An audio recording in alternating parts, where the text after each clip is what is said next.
Folks, Black Star Network is here. Hold no punches! I'm real revolutionary right now. Support this man, Black Media. He makes sure that our stories are told. Thank you for being the voice of Black America, Roland. Stay black. I love y'all. All momentum we have now, we have to keep this going. The video looks phenomenal. See, this difference between Black Star Network and Black-owned media and something like CNN. You can't be Black-owned media and be scared. It's time to be smart. Bring your eyeballs home. You dig?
Today's Monday, May 13th, 2024, coming up on Roland Martin Unfiltered, streaming live on the Black Star Network. The Houston Independent School District Superintendent and the state-appointed Board of Education Trustees, they approved a measure to outsource dozens of district staff and teaching positions, also firing principals beginning for the 2024 school year. This has rankled numerous parents as well as elected officials. We'll talk to two state representatives, one who used to serve on the school board, about the drama in Houston, the largest school district in the state and one of the largest in America, and how this is absolutely a Republican strategy to destroy public education in Texas.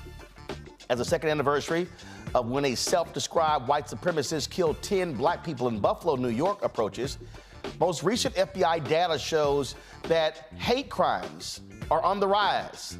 The largest, no, not anti-Semitism, African Americans. We'll talk about this here with a professor of criminal justice. Also, some folks are not happy with Vice President Kamala Harris's comments today about breaking barriers. Oh, because she got a little colorful.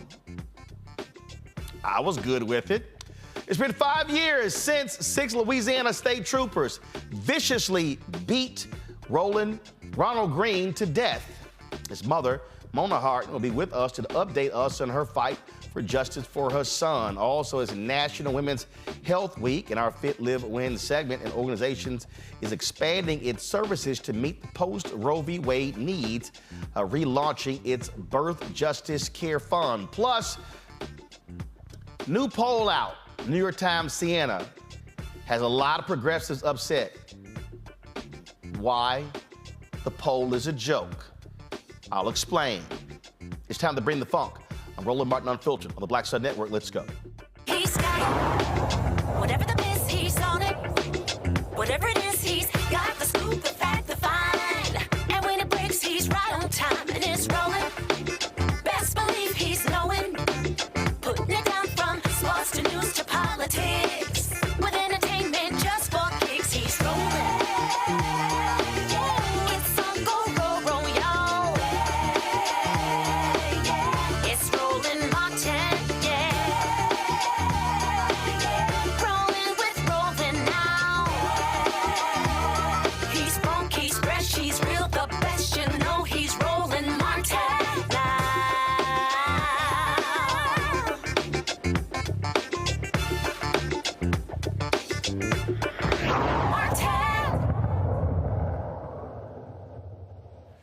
Well, folks, there's nothing like being a history-making vice president. That's who Kamala Harris is. Not only is she the first black vice president, she's also the first Asian American vice president, also was the first female vice president. She attended the annual Asian Pacific American Institute for Congressional Studies Legislative Leadership Summit. During a forum moderated, Harris discussed what it means to break barriers and how it's not always a hurtless process. Breaking barriers does not mean you start on one side of the barrier and you end up on the other side. There's breaking involved.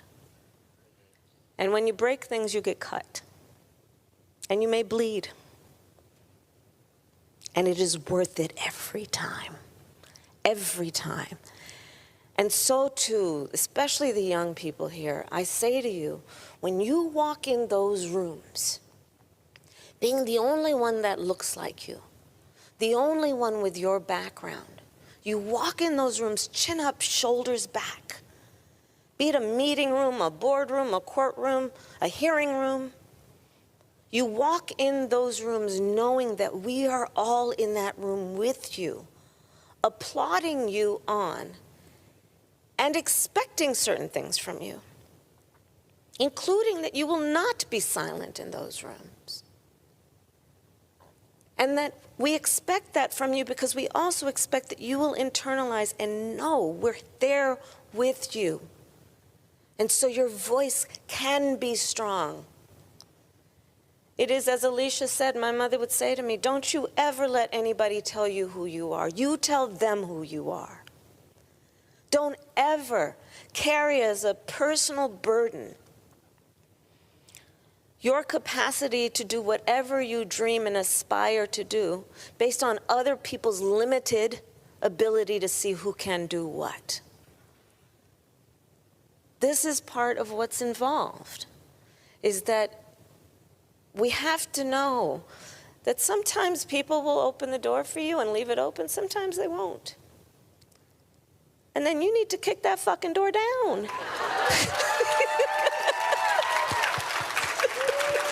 Excuse my language.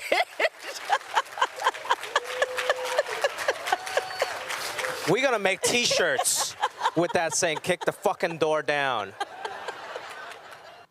Yo, that works for me. I mean, here's the reality. If there's any person, all these folks on the right, I don't want to hear none of y'all mouths. Because y'all the ones supporting a cussing, pathetic, shameful, despicable individual who uses coarse language all the time. And you know what? Here's what this reminds me of. I remember years ago, I was watching Nightline. I remember Mom was baking a cake for a cake business, and I was in our kitchen, and Nightline was on. And there was a conversation, and it was Ted Koppel, Ice-T, Dr. Alvin Toussaint. And Ted Koppel began to ask Ice-T, about language in rap music. And Ice-T said, Ted, he said, you know what, black folks are just different. And sometimes he said, black people cuss for emphasis. He said, like, for instance, somebody white might would say, Johnny, put down that knife. He said, somebody black will say, Johnny, put down that goddamn knife. He said, Ted, there's a difference. And so then Ted Koppel turns to Alvin Toussaint, and he goes, Dr. Toussaint, your thoughts. And Toussaint, he was an advisor to the Cosby Show, and he's Harvard, all this sort of stuff. He goes, Ted, Ice-T got a point. So sometimes you got to use colorful language to get folk attention. My Pam, Dr. Julianne Malveaux, economist, president, emeritus, author out of D.C. She joins us right now. Derek Jackson, state representative out of Georgia, District 68. Joins us from Atlanta. Former Georgia state representative Renita Shannon out of Atlanta joins us right now. Probably the most cussingest person on this panel is probably, she probably cussed more than me, is Julianne. So, I mean, but she's right, and frankly, this is the Vice President Kamala Harris I want to see more of. I want to see that sister who cuts right to the chase. I said this last week, Julianne, and I'm going to keep saying this here, because Biden is not out there. We know he's 82. They need to have her constantly doing discussions, on the road, leading rallies, you name it, letting her carry this ticket flat out. Well, I fully agree with you about her having more visibility. Certainly in the past couple weeks, maybe the past months, she has. But for the longest time, they were keeping her under wraps, and I think to the detriment of the ticket. I just laughed when all she said was F. I mean, I try not to cuss on the air much, but I cuss just about every place else. And I would have said the MF door if it was me, but like Alvin Toussaint, we have different cultures. And a lot of people don't want to deal with it. They want to talk about profanity. And to me, what is profane is the state of our politics. What is profane is a woman not having the right to choose. What is profane is some of the things we're going to talk about on this program today. From teacher firing to shoot black people, that's profanity. And if somebody needs to use colorful language and say, stop this MF shit, and I did say shit, stop it. That's what needs to happen. I don't think they get it. And, sometimes I'll tell you a story offline with ignorant when I cussed this white man out and then I had to go to court for something else. And he sat on the stand and cried because he said she kept calling me a and he couldn't say it. He said, he couldn't get it out. And the judge said, well, if you can't tell me what she said, I can't judge. It was a brother. He knew what I said. But this was years ago. But the bottom line is, some of this is clutching pearls. This is clutching your pearls. Oh my God, she used the F word. Well, you've been effing black people since we've been here. That's all I have to say. The thing here, Renita, look, we're in the throes of a campaign, and to her detriment, the first 18 months, her Vice President Harris and President Biden really could not travel around the country because of COVID, all the different precautions. Also, folk have to remember, the first couple of years, she had to stay near D.C. because they needed her vote to break filibusters in the United States Senate. She's actually broken the record for the most tie votes cast. I just fundamentally believe that there has to be an even more aggressive strategy of having her out there talking to people, interacting with people, and not just in these sit-down forums. The campaign should be actually putting together outdoor rallies, and not just scripting her the way they are. I remember when she spoke in Buffalo, and y'all find those comments, and she was not supposed to speak at the funeral of the folks in Buffalo. We're gonna play that around when we talk about the hate crimes. She was not supposed to speak. Those were off-the-cuff remarks. I dare say that and the comments that she made at the funeral of the brother who was killed by the Memphis police were two of the best moments because they were not so heavily scripted. I just think too often they are frankly putting a straitjacket, handcuffs, and duct tape around the vice president. Hey, guess what? You lose in November, it doesn't matter. Right now, you got to go ahead and let loose and let it all hang out. They are putting too much of the handcuffs around her, and a lot of it has to do with gender. Similar to what Dr. Malveaux was saying, there is a double standard where when a man, cusses, whether he's elected or in the case of the former president, Trump, how he practically campaigned on being able to sexually assault women and figure out a way to get away with it. None of that was looked at as any sort of problem. And so you see that over and over again, that when men are passionate when they speak and when they cuss or whatever it is that they do, they generally get called a maverick and showing additional leadership. But when women show that they are real people too, then that is an issue. And I think that that's a lot of what those who are complaining about. It's just a double standard. I think that this helps her. I hope that she does not come out with some big apology after. She's just showing that she's a real person. And while we all try to, and she does the same thing too, while we all try to, for the most part, not use expletives in our daily work. For example, I don't speak the way that I speak on your show, Roland, that I would speak, when I'm not doing your show, because I imagine that kids are listening and it might be family time or whatever. At the end of the day, the vice president is a human being, and we all know that she's also an adult, and so she does cuss. And so to me, it seems like a lot of the criticism that she would be receiving around this is largely because she is a woman, additionally, because she is a Black woman. And this is what the campaign really needs to see, because for so long, Biden and Kamala have gotten, dinged for not being human, dinged for being too, people would ask things like, are they even alive? Things like that. So now when she shows you that she's human, now it's a problem. I just think it's a double standard, and I hope that she doesn't think another second about having used that word. And look, you do have that the double standard that's going on there, Derek, but also it's being real and cutting to the chase. Again, we're in a moment here where you got to be as real and profound as you possibly can in reaching people. And I just think having those real honest conversations sometimes call for you to say what you got to say.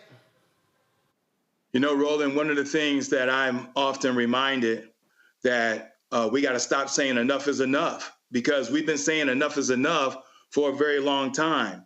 We got to make them feel uncomfortable. And those who feel uncomfortable, well, then they're just going to have to do as we have done for centuries. We've always felt uncomfortable. We felt uncomfortable at the workplace. We felt uncomfortable in the political arena. We felt uncomfortable in the school system. And so now when we start to demonstrate that we're authentic and we're human and we have feelings, then it's okay for them to feel uncomfortable. We can really, bring this down to 2 points. And I appreciate what my good friend and my colleague, Representative Shannon stated. It is a double standard. And so now we just got to remove the handcuffs on Vice President Kamala Harris and let her demonstrate that she's a human being. She's skillful. She knows when to turn the switch on and off. And it's okay to make folks feel uncomfortable. I'm okay with that because the use of saying enough is enough is more than enough. I'm exhausted. Yep. And so we just got to drop it and meet them where they are. Especially when we're dealing with lying fool every single day on the Republican side. Got to go to break. We come back. Folks, we're going to talk about what's happening in Houston with the school district there. Massive cuts taking place there.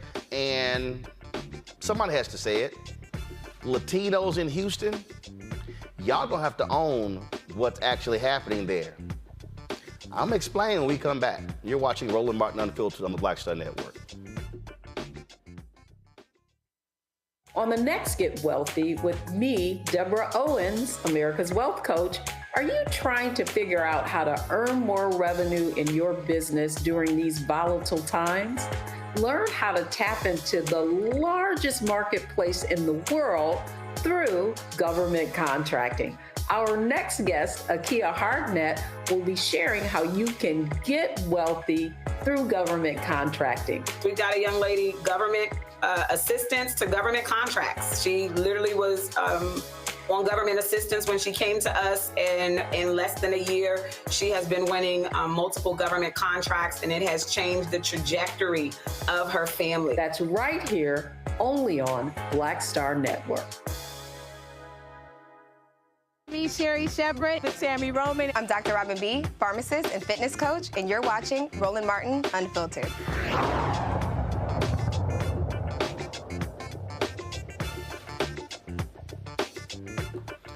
All right, folks, massive drama taking place in Houston to close a $450 million budget shortfall. Mike Miles, who is the state-appointed superintendent, has issued a wide variety of cuts. Not only are they cutting staff positions, they're cutting teaching positions. They're also firing and transferring, forcing the resignation of award-winning principals as well. Now, the state-appointed superintendent and the school board, they replaced the elected school board and the superintendent who was there. So they had this board of managers. And so they unanimously approved a measure allowing the district to cut dozens of staff and teaching positions. They also are getting rid of janitors and telling them they can actually reapply, but without benefits, sick days, and things along those lines. They're calling this a reduction in force that will take place before the 2024-2025 school year. Now, this has caused massive anger in Houston. Today, principals at several schools, parents at several schools were protesting as a result of these various cuts. Joining us right now is the Texas State Representative Jarvis Johnson. Also joining us is State Representative Jolanda Jones, a former school board member in Houston. Glad to have both of you here. I'm going to start with you first, Representative Johnson, because when I look at the protests, I saw the stories over the weekend. You had individuals who were the teachers of the year at middle school, high school. Miles goes and is forcing them to resign, and then they tried to cite these test scores. Well, then it came back, no, that's not really why they're getting released. We've seen massive numbers of teachers leaving the district. Now you got teacher shortage. You got principal shortage. What in the hell is going on? This feels like a complete decimation of the largest school district in Texas and one of the largest in the country. Well, you know exactly what this is. This is a Greg Abbott play for his voucher scheme to try to get vouchers in place to destroy public education, only to come back to say, well, see, this is what's wrong with education. Now you need to have these vouchers in place. He is completely destroying HISD, which was a democratically led, voted on board to then put in this appointed board of nothing but mostly Republicans.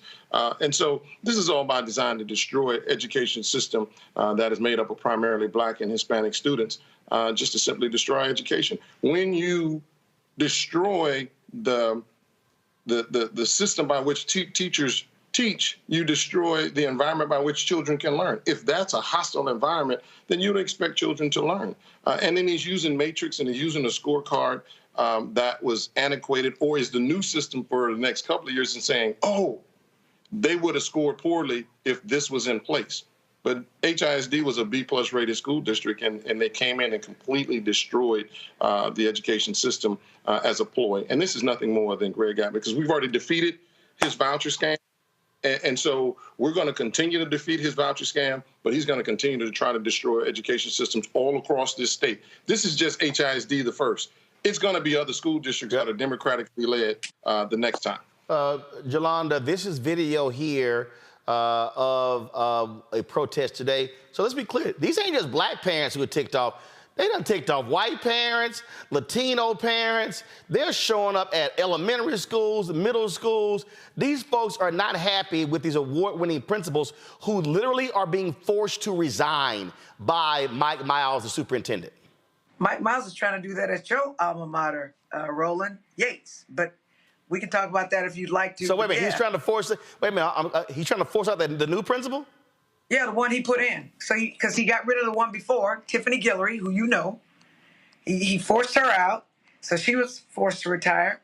And then he put in somebody else who was a graduate of Yates as well, with a very prominent Yates family, Tiffany Square. And now he was talking about getting rid of her. She was on that list too. And he's done it. The problem is when he's been firing the black and brown principals at the black and brown schools, nobody was paying attention. Then he screwed around and started messing with HSPVA and Meyerland and schools that are predominantly white. And now when their parents protest, they're upset because poor parents, black parents, brown parents have already been protesting. No one paid attention to it. And I will also say that Mike Miles is not certified as a superintendent. When we hired a superintendent, they had to be certified. And this rubber stamp board, there I call them the kangaroo court, his co-conspirators actually voted for there not to be certified teachers. And now they've gone and they fired not only janitors, they fired the people that maintain the buses. So we're going to have a bunch of raggedy buses crashing and our kids are going to be going to school in filth. And they're union busting. They fired almost 1,200 people on Friday after business hours. They told us that the janitors and the support staff, come in, you have to come in, even on some people's off days, and said, oh, by the way, you being fired, but you can reapply, you can't accrue vacation, and you don't get health benefits, and you're working hourly. And so that's what's going on. And I'm a former HISD trustee. Jarvis, so it is craziness. It is craziness. And I actually put out a statement on Friday night or Saturday morning related to this. The problem, and Mike Miles is also trying to do a bond while we're at it, Roland. He's going to put a bond on the November ballot because he wants to have more of a piggy bank. So the things that he's doing are unprecedented.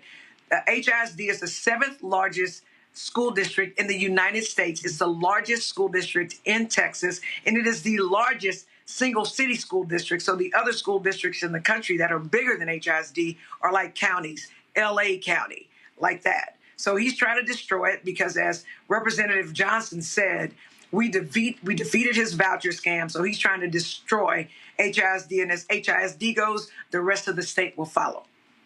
Jarvis, go ahead.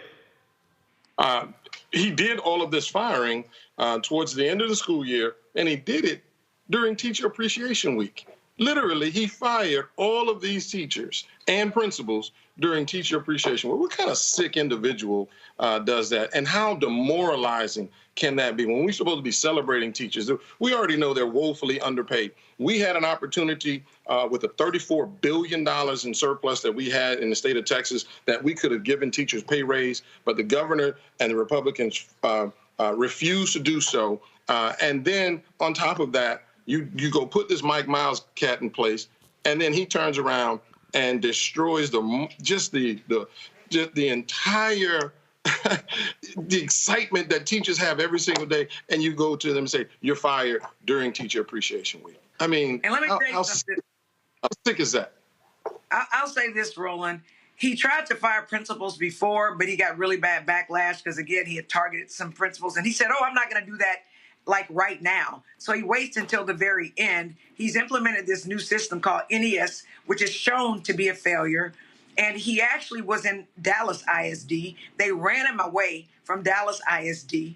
And Greg Abbott and his cronies actually brought him in to do the same thing, because when you're a superintendent that is chosen by an elected board, then you have to be there, right? They can't get rid of you because the elected board can only get rid of you. When TEA appoints board members, who most of whom are Republican, in fact, if they're not Republican, they show acting like they're Republican, and they're signing off to everything that Mike Miles does. Mike Miles actually spent almost $500,000 on a production where he got to act and talk about how great he was. And he said he was going to do a sequel to it. So that's $500,000 that's just thrown down for some play where he got to act. So he is literally treating HISD like a playground and not an educational place. Kids don't have libraries. He's using libraries as detention facilities for the kids. It's terrible. It is awful. And he's got people who are not certified teachers teaching in HISD. And then he wants to blame the principals and the teachers for failing the kids when he's the reason that they have the environment where they have uncertified teachers and uncertified superintendent, and they can't teach kids because these people don't know how they're teaching kids. And what he's paying his administrators who work under him, he's paying them as if they work in big companies and are making a lot of money. So, yeah, he screwed around. He effed around and found out because he messed with the white kids and the white parents, and now everybody's talking about it. So I'm actually offended. And I will tell you, the only reason, Roland, that we have an appointed board is because, if you'll recall, because you reported on this, we actually had a walking quorum with people on our board. And let me make sure I say their names. Sergio Lira, Elizabeth Santos, Deanna Davila, Holly Villaseca, and Ann Sung, who had that walking quorum where they went and they were firing all the black administrators in HISD. TEA found that they were having a walking quorum, which violated open meetings, and that is one of the reasons why TEA was able to take over HISD. Right. And I was about to say that because, first of all, for people who don't understand what's happening in Texas, Texas Education Agency, they have control of the district. That's the state. So that's the governor, that's Lieutenant Governor Dan Patrick, two crazy, deranged MAGA individuals. And so, and correct me if I'm wrong, this is a 7-year hold? Yeah, that's what they say. Okay, so now it can be. Jarvis, go ahead. No, I'm just saying it can be. It's up to 7 years. It's only supposed to be, yeah. Because the minimum is 2, but they're going to push this out as far as they can. Right. Simply, as long as they don't have their voucher scheme in place, they're going to continue to try to destroy education as long as they can. Right. So for the folks, so how do you even get to this? Well, folks need to understand what happened in Houston is this here. And this really goes back, folks, to I interned at the Houston Defender in 1990. And I remember reporting on a story in 1990 when there was a battle between blacks and Hispanics over someone who was going to lead the police department. And so what you've had significant battles going back to 1990 of superintendents, of fire chiefs, of police chiefs, of critical positions in Houston. And so what you've had African Americans and Latinos battling in terms of power. The same thing happened in Dallas. And so folk need to understand the setup. So what happened in Houston is what you just heard Jolanda talk about, the quorum. You heard Jolanda talking about this working quorum. And so you had Latinos on the Houston School Board who were trying to consolidate power. And so you had an effort where they literally were trying to get rid of the black superintendent to bring back the former Hispanic superintendent who quit. Now he was run away. So he was runaway, so they got and they got actually busted. did fire her, if you're required. Right. They illegally fired her. If you'll Right. So they fired the sister. And we forced him to bring her back. Right. Fired the sister to bring her back. And so go to my iPad. So this is from 2019. The threat of a state takeover intensifies for the Houston Independent School District. So what you're seeing right now, the roots of this began then. And you had the battle that was going back and forth. And so Latinos in Houston are going to have to accept the reality that this whole thing, they opened the door. With this walking quorum, they opened the door for the state to come in, and that door began to widen. And guess what? Now it's a whole bunch of Latino folks are getting fired. Whole bunch of black folks as well. So people have to understand what's happening in Houston because, as you heard Jarvis say, the governor, Abbott, he's desperate to pass vouchers in the state, which is a scam. Now, y'all know, I'm the founder of School Choice is the Black Choice. But this plan here is a scam just like the one in Tennessee. The one in Tennessee just got defeated, but they're going to come back. What Abbott did in Texas was he literally opposed, supported the candidates who, the Republicans who voted against his voucher scam, he supported their opponents, and they have systematically taken them out. Now you have a runoff in the Dallas area where you have crazy Katrina Pearson, the shoplifting Trump supporter, who's running for state rep. I know Jarvis, but I'm just saying what it is, Jarvis. You ain't got to sit here. Jarvis like, oh, Lord, did he go there? No. I damn sure did. The shoplifting Katrina Pearson, who's a Trump mouthpiece, she's now in a runoff against one of those Republicans. Abbott hates her because she was trashing him, but now he's backing her because he wants to eliminate every single one of those Republicans who voted against the voucher bill. And guess what? All those rural white folks in Texas, y'all are about to get screwed. Because the voucher scam in Texas serves one purpose. It is to be able to give billions of dollars to middle-class white people in the suburbs who want to remove their kids from public schools, send them to private school. You don't have enough seats in private school, but this effort is to strangle the public schools in Texas, and that is their goal. Same thing in Texas, same thing in Tennessee. And Jarvis, that is what we're seeing. So folk got to understand, you pulled some crap 5-6 years ago. Now you're seeing chickens have come home to roost, and the very folk who were trying to consolidate Latino power, now about to see a whole bunch of Latino janitors and custodians and teachers and support staff get fired because they were trying to screw black people when it came to power. In addition to all of that, which you're absolutely correct, but I will tell you, in addition to that, rural Texas is going to get screwed because more times than not in rural communities, the school is the largest employer of that particular school of that particular area. So that means you're going to find people are going to lose their jobs anyway. The Republicans, and Greg Abbott knows this, 70% of Texas disapproves of vouchers. He only did this because Ron DeSantis decided to do vouchers in Florida, and he was trying to keep up with DeSantis so that that they could get Trump's approval of who's going to be his running mate. So that's what this is all about, because Abbott knows he's going to be gone in a couple of years.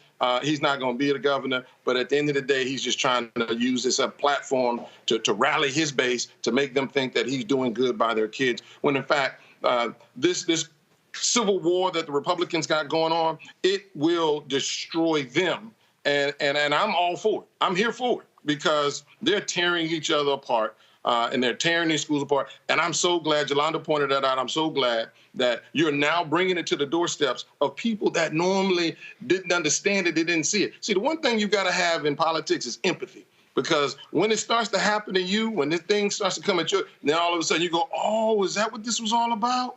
Oh, my God. And so it's kind of funny to see, you know, upper middle class and affluent white people outside chanting, hell no, we won't go. Hell no, we won't go. And I'm like, wow, that reminds me of something. And it all comes back. And so sometimes it's good when these type of things happen, because it falls at people's doorsteps that they now have to reckon with the problems that they created to then try to be the solution maker when they're actually just destroying. Jolanda, final comment. Go ahead. I'll say this, Roland.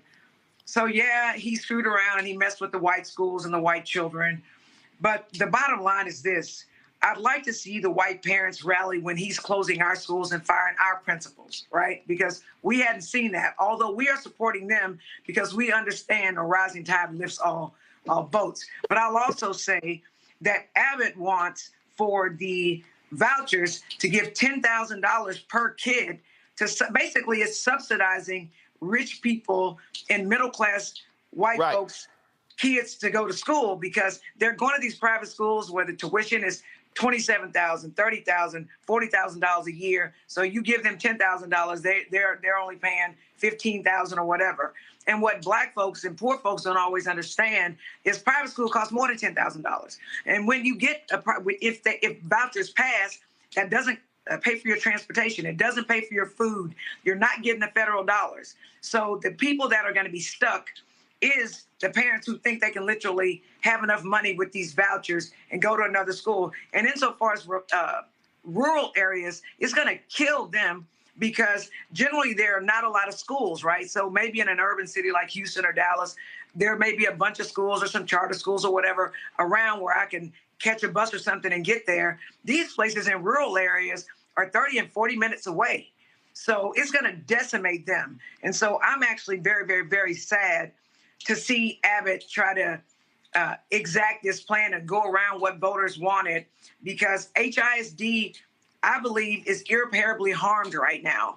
And we are literally losing an entire generation of kids. Now, perhaps once HISD is decimated, because that's where it is, if I were a parent of a child who was school age, although I believe I shouldn't have to pay for private school, I'd have gotten extra jobs, worked overtime to put my child in a private school because HISD is not an environment to teach kids in because they don't have certified teachers. And if you're a parent, you know you don't want to send your kids to where teachers are not certified. They have principals, the good principals have left. They are running them out. They have threatened. Mike Miles is he is threatening people. He's a dictator.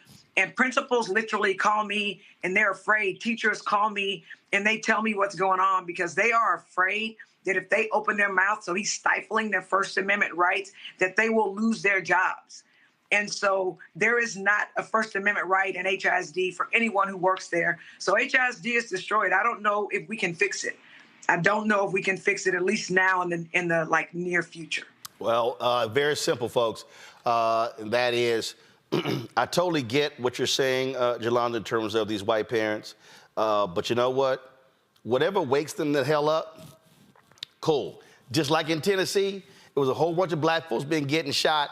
But when them white kids got shot in that school shooting, and then all of a sudden they started coming to the state capitol, that's what woke them up. And so maybe they will now stop fighting the word woke, and maybe those white folks in Houston will now stay woke to what's going on and realize that what black folks have been saying, and what Latinos have better wake up as well in Houston, because, again, all those shenanigans, trying to change the voting lines and trying to change, who qualifies for the ballot, how to apportion district lines by trying to use total population versus registered voters, they need to understand what's going on. So all the games they were playing, they realize what's happening here and how they're getting screwed as well. So it makes a hell of a lot more sense for Latinos in Houston to align with black folks and for concerned white folks to realize that Republicans, they want to completely destroy not just the city of Houston, but Harris County, because they hate the fact that it's blue. No. That's why I said Houston. No, I said Houston and Harris County. They want to destroy it because they hate the fact that they can't control it. That's what's going on. So we'll keep watching what happens there. I'm supposed to be at Yates High School on May 24th to present. I'm gonna come there to present my scholarship. They're not following the rules anyway because I was supposed to be kept apprised of this whole process of who was actually applying. So I'm gonna deal with them when it comes to that because. Well, but the principal is really worried, Roland, about being fired from Yates. So she, for real, the parents are talking to me. The kids are talking to me. He identified her as one of the principals he was trying to get away with, that he's trying to get rid of. So she got things and she is doing a really good job, right? But And we got problems in Houston, too. With my firing all the black department directors. I mean, that's what he's doing. So black people are under attack in Houston. And what's the only thing that's going to make the white progressives and the Hispanics like come aboard with us, I think, is for them to lose and them to see how valuably important we are as a part of the coalition. Because without black folks, y'all gonna lose. I'm glad you made that point, because I'm texting Mike Miles right now with regards to that. So that's gonna happen. We'll see if he calls me back like he did when he got the job. So I made it clear he needed to have a conversation with me. Well, while you at it, ask him why he won't meet me, because I've demanded meeting with him. Because he wanted to talk to me about a bond. I'm like, no, we're going to talk about you firing all these people and destroying HISD before we talk about a bond. So he's refused to meet. So why don't you talk to him about that? I'm a firm believer as well that when somebody's trying to ask for a bond, bonds can be defeated. And so, exactly. And I'm against it. I got you. I'm against it. All right, then. We're glad to have both of y'all on the show. And Representative Johnson, I'm also glad that you had enough common sense not to come on my show, even though Jolanda is wearing her little purple. I don't know what. But we know I'm an AKA. I know that, but Jarvis had enough sense not to have none of that crap hanging on his wall. But I do want, Representative Johnson, I do want you to see, though, your fellow state representative out of Georgia, how he represents on here as well. And so, Derek, just in case, he don't know, this is how we roll, Jarvis, on Roland Martin Unfiltered. Of course, where alphas reign supreme. Yo, D9, y'all, we gonna be there. We good right now. We got to band together to go win this war we having right now against everybody who's coming against us. But it's hard to be black. It's your show, Roland. I'll let you have it, baby. But we good. Y'all don't let alphas have nothing. We take. All right, I appreciate y'all. Thanks a lot. Going to a break. We're going to come back. We're going to talk about this with our panel. This war on public education is happening all across the country, especially the South. You're watching Roland Martin Unfiltered on the Black Star Network. Support us in what we do. Please join our Brina Funk fan club. Your dollars make it possible for us to do what we do. So your checking money orders to P.O. Box 57196, Washington, D.C. 2003 7-0196. Cash App, $RM Unfiltered. PayPal, R Martin Unfiltered. Venmo is RM Unfiltered. Zelle, Roland at RolandSMartin.com. Roland at RolandMartinUnfiltered.com. We'll be right back.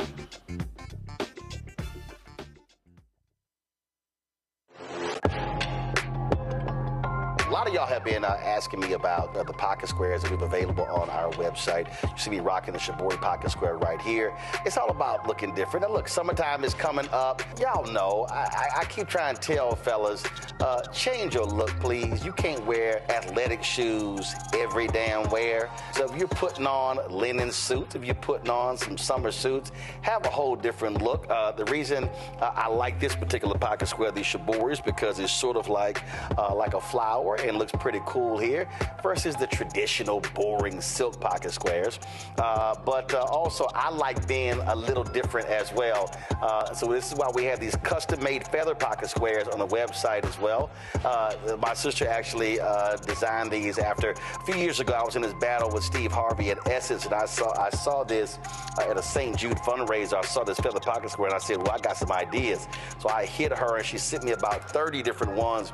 And so this completely changes your look. Now, some of you men out there, I had some dudes say, oh man, I can't wear that. Well, if you ain't got swagger, that's not my problem. But if you're looking for something different to spruce up your look, fellas, ladies, if y'all looking to get your man a good gift, I've run into brothers all across the country with the feather pocket squares saying, see, check mine out. And so it's always good to see them. And so this is what you do. Go to RolandSMartin.com/pocket squares. You can order Shibori pocket squares or the custom-made pocket squares. Now, for the Shiboris, we're out of a lot of the different colors, and I think we're down to about 200 or 300. So you want to get your order in as soon as you can, because here's what happened. I got these several years ago, and the Japanese company signed a deal with another company, and I bought them before they signed that deal, and so I can't get access to any more from the company in Japan that makes them. And so get yours now. So come summertime, when I see y'all at Essence, y'all could be looking fly with the Shibori pocket square or the custom-made pocket square. Again, RolandSMartin.com/pocket squares. Go there now.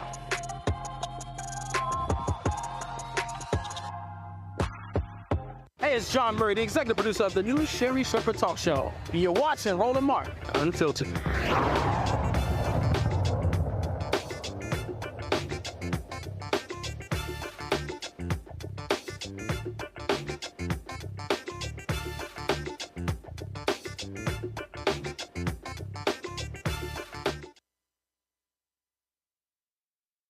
Racially motivated killings and other hate crimes targeting black folks are rising across the country. Although Congress is focusing on anti-Semitism, no, the numbers show that it's also what we're seeing among African Americans. ABC News reported the FBI data shows that of the more than 8,500 hate crimes reported nationwide between 2020 and 2022, black folks were targeted in 52.3% of the offenses. Between 2021 and 2022, the numbers rose from 2,217 to 3,421, making black folks 4 times more likely to be targeted in the overall U.S. non-Hispanic black population. Hate crimes targeting black folks under the age of 18 rose 10% in 2020, 12% in 2021, and 14.6% 2022. Gloria J. Brown Marshall, professor of law and Africana studies at John Jay College of Criminal Justice, joins us to discuss this here. Glad to have you on the show. First of all, Gloria, a lot of the attention in the past few weeks has been about anti-Semitism on college campuses. Numbers make it perfectly clear it's black folks who should be worried in this country. And I think those numbers are low because we don't report everything. There are plenty of things that happen to us every day that we do not report because we just want to go to our jobs, go to school, go home, and try to get there safely. And so we ignore a lot.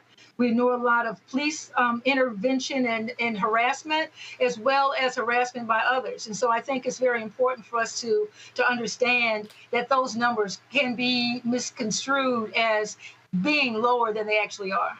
So what do you propose what should be done? What should people be saying about this? Because look, a lot of black folks made a whole bunch of hay out of the anti-Asian hate crimes bill, which actually that wasn't what it was.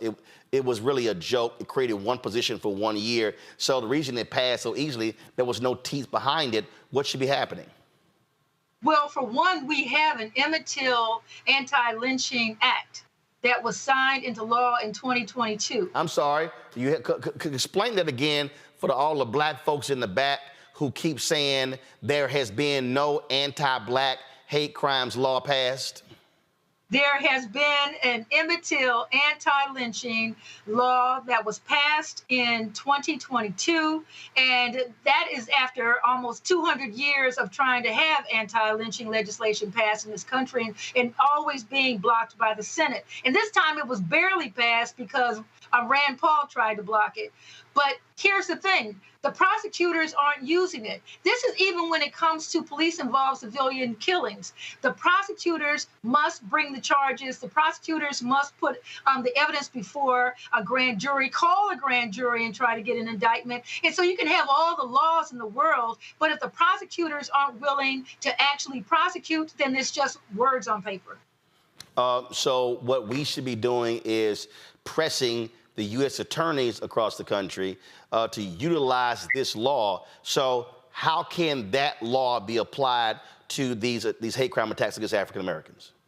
Well, for one, when it's the heinous attacks like the mass racial attacks that you saw in Florida, that you saw in Buffalo, New York, and even the attacks that took place at synagogues and other places, then you can apply the anti-lynching law because a lynching could be anything from what happened to George Floyd in 2020 to what happened to Emmett Till and what we've seen at modern day lynchings with Ahmaud Arbery.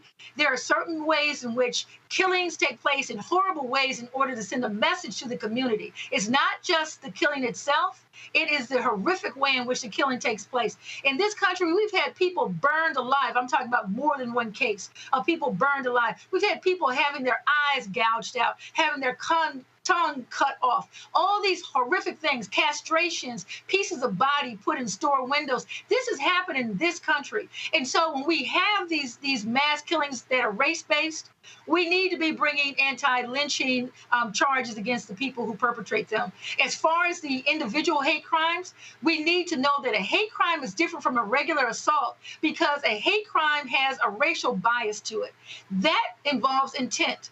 Was the person attempting to make this a hate crime when they committed it, or was this an assault? That's what has then made it difficult to bring a hate crime allegation. Also, I think many Black people need to actually start reporting things that happen. And as I said, that number would probably triple when everyone who's actually being affected by these things begins to bring these cases to the Department of Justice or to the EEOC or to the FBI and other places that are keeping record. All right, then. Well, hopefully we will see that kind of action take place when it comes to what's happening here with these hate crime stats. Yes. And I would say this one last thing, Roland. Thank you so much, my alpha brother. But one of the things that really bothers me so much is that sometimes we of African descent just get worn down and tired. And we don't want to do that extra step and say, do I have to report this? Do I have to go through all the trouble? Is anybody going to believe me? We need to know that when you actually take action, it helps you. Don't internalize that because it leads to depression. And we're talking about mental health. We need to talk about our mental health. When you act, it actually helps your mental health. So people who are being affected by this, the action itself will help you and send a message to other generations and to the people perpetrating it that we're not going to stand by and just be oppressed. All right, then. We appreciate it. Thanks a lot. Thank you. All right, let's go to my panel, and I want to start with you, Renita. So I want to first deal with the school issue first, so they come back to this issue right here.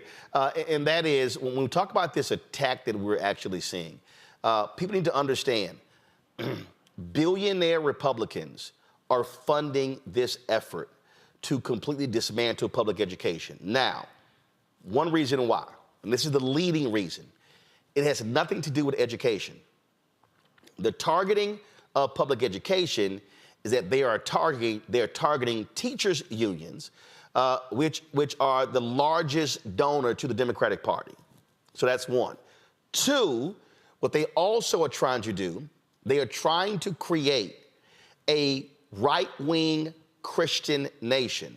So they want to be able to use these resources to allow folks and to send kids to right-wing schools and using the public funding. This was uncovered in Tennessee. We saw it in North Carolina. So folk need to understand, on the surface, they're trying to say, oh, this is to improve public education. No, you got to know what's happening behind the scenes and who are the forces trying to do this in North Carolina, in Florida, in Tennessee, in Texas, and other states. Right. And to your point, you know, Republicans are not creative in the way that they sort of move these strategies. They get these bills and they run them across the country. And so you mentioned that this happened in Texas, this happened in Florida, Tennessee. It also happened in Georgia, which I'm sure Representative Jackson will talk about this year, where they passed another voucher bill. But I remember my first year serving in the Georgia House of Representatives, the Republican who sat next to me said to me that he fully believed that public education should not even exist, that he felt that parents should be in charge of teaching their kids. And I said, well, what about parents who have to go to work? And not everybody can afford to have a parent stay home. That's a luxury nowadays when one income can cover an entire household. And he said, well, I just think that parents should have done whatever they needed to do in order to make sure, set up their family properly to make sure that one person can stay home and teach the kids. So these are people who are willing to go to such extremes to achieve the goal that you are talking about, which is to, if schools are going to exist, their ultimate goal is to just get rid of schools. But if schools have to exist, they better be schools where kids are being groomed and taught white nationalist Christian values. That is what they want. And they will do everything they can to continue to chip away at that, making that the case. But let me add to that, Renita, because what that also ties to abortion. What these fundamentalist white conservative evangelicals desire, Speaker Mike Johnson, the worldview that they have is for every woman to stay at home, birth babies, have dinner ready for their husband.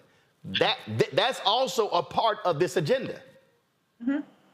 Absolutely. And that is what the Republican who was sitting next to me was saying about you should have set up your family in a way that allows for that one person to stay home. He was not talking about, and it might be a toss-up between if it's a man or the woman who stays home. He absolutely meant that women should be at home teaching the kids these white national Christian fundamentalist values. So what we have to remember is, like I said before, Republicans are not creative. These are the same bills they run across the entire country. When we see it happen in one state, you absolutely have to know that it's going to come to another Republican state, and we need to be ready every time to defeat them. Oh, absolutely, absolutely. Derek, here's something that I need people to understand when we talk about this here as well. I'm going to pull this up, and that is this here. Yesterday, if you go to my iPad, yesterday was the anniversary of when Robert Smalls and some other Black Americans took control of a Confederate ship in Charleston. This is from Jerry Mitchell, who's out of Mississippi. Wearing a straw hat to cover his face, Smalls disguised himself as a Confederate captain. His wife, Hannah, and members of other families joined them. Smalls sailed safely through Confederate territory by using hand signals contained in the captain's code book. And when he and the 17 Black passengers landed in Union territory, they went to slavery to freedom. He became a hero in the North, helped convince Union leaders to permit Black soldiers to fight, and became part of the war effort. But this is why I'm reading this. After the war ended, he returned to his native Beaufort, South Carolina, where he bought his former slaveholder's home and allowed his widow to live there until her death. He served 5 terms in Congress, one of more than a dozen Black Americans to serve during Reconstruction. He also authored legislation that enables South Carolina to have one of the nation's first free and compulsory public school systems and bought a building to use as a school for Black children. This is the statue of Robert Smalls. Now, Derek, the reason that is important is because what people don't understand is that to understand where we are in this country, the reason there is tax-funded education, because you can thank Black people. It was free people of African descent who got elected to state legislatures. And one of the first things they did was put that into the state constitution. Now, after Reconstruction ended, the white folks ran the Black folks out, but they kept that. So the reason you are seeing state-funded education, because that was not the law in America, is because of Black people. And what Renita just talked about, what you have these white conservative Republicans, they despise that because they say, oh, they're being indoctrinated. So that's why the book banning, the attacks on CRT, liberals they're indoctrinating our kids. That's why the Republicans are allowing PragerU to come in with their work into the schools, because it's like, oh, these are liberal dens, because this is all about if you can tear down the public education system, then you now can control the hearts and minds of children for the next several generations. You know, Roland, I'm glad you highlighted the Reconstruction period, because if you read the Project 2025, as I did, nearly 1,000 pages, they go back to Reconstruction period. They're aiming to destroy everything, all the Black progressive accomplishments since Reconstructive period to this point. That's the whole Project 2025. The other piece that you're highlighting is this too, Roland. They've been after public education for a very long time because they realize if the electorate is not equipped with the knowledge and the wisdom to be able to call them on their BS. So think about it. All those Trumpers that's following them, it doesn't sound like they're very educated.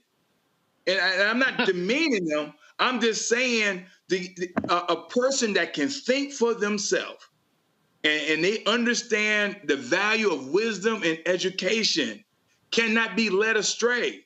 And so Project 2025 starts at Reconstruction period. So this thing about affirmative action that's been around for 50 years, check, they took care of that. DEI, check, they're taking care of that. CRT, and so if folks don't think that they can go back, all those things were precedented law and policies that and norms that have been in place, Roland.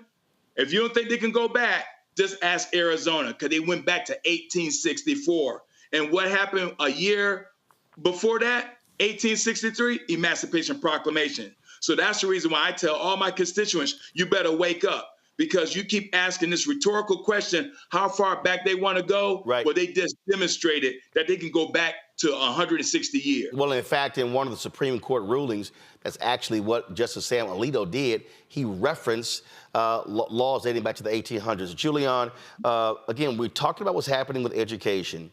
Again, this is one of the most important books that folks should read. I probably have sold more copies of this book than he has, because I've included him in numerous speeches that I've given over the past several years. Go to my iPad, Anthony. James D. Anderson wrote the book called The Education of Blacks in the South, 1860 to 1935.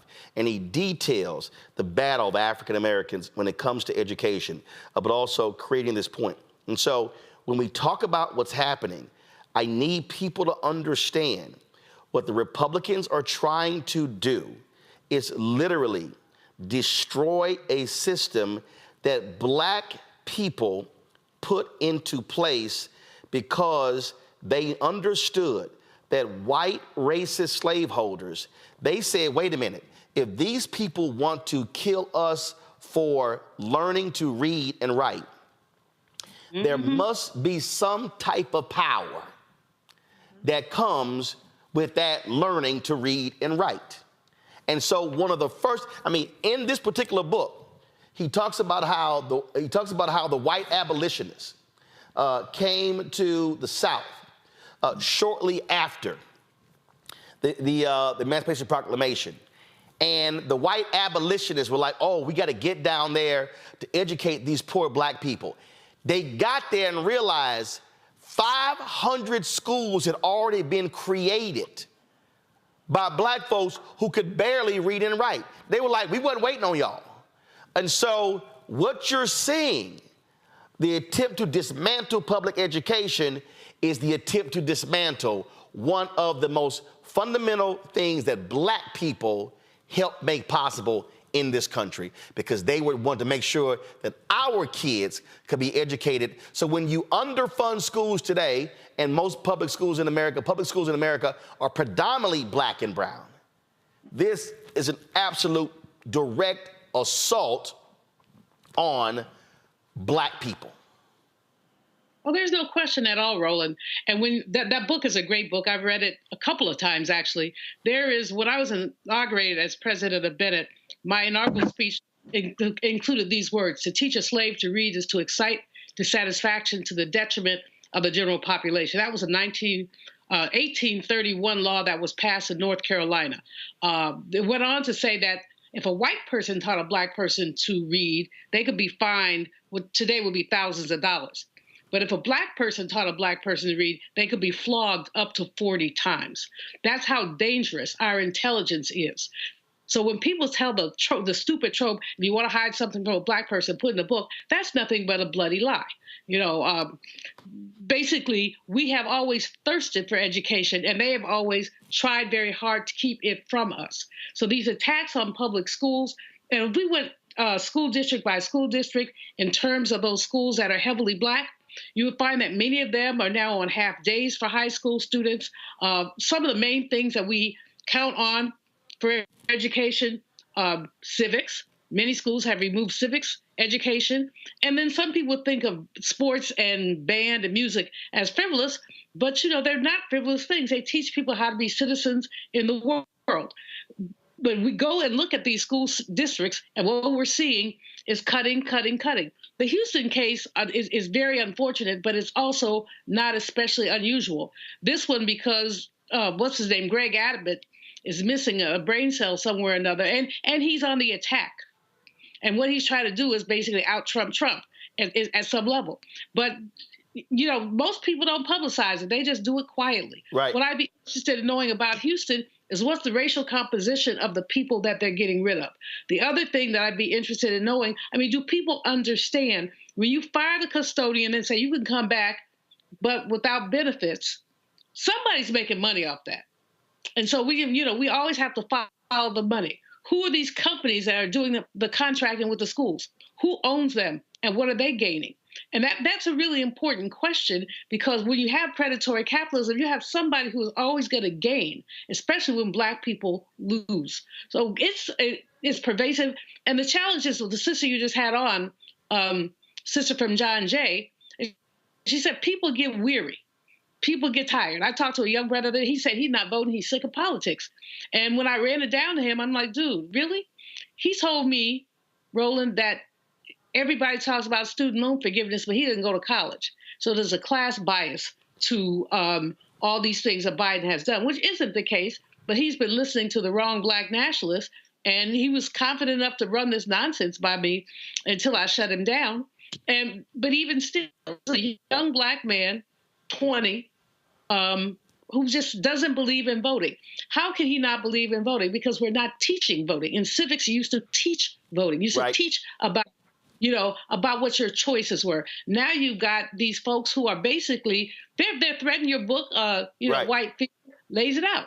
They're threatened, and they're going to do anything they can to go back, not forward, with our country. I do want to get a quick comments. Renita, I want to start with you. When you talk about those hate crime numbers, so this is the thing. This is where, for me, I need to hear Congressional Black Caucus members sounding the alarm on Capitol Hill. Yes, you heard a lot of people talk about during COVID, the attacks on Asian Americans. We've heard over the last couple of months, members of Congress push bills, talk about what's happening on college campuses. They say that Jewish students are unsafe. Well, if the FBI data is showing this, I need to see Black caucus members raising a ruckus saying do more to protect Black folks when it comes to hate crimes, Renita.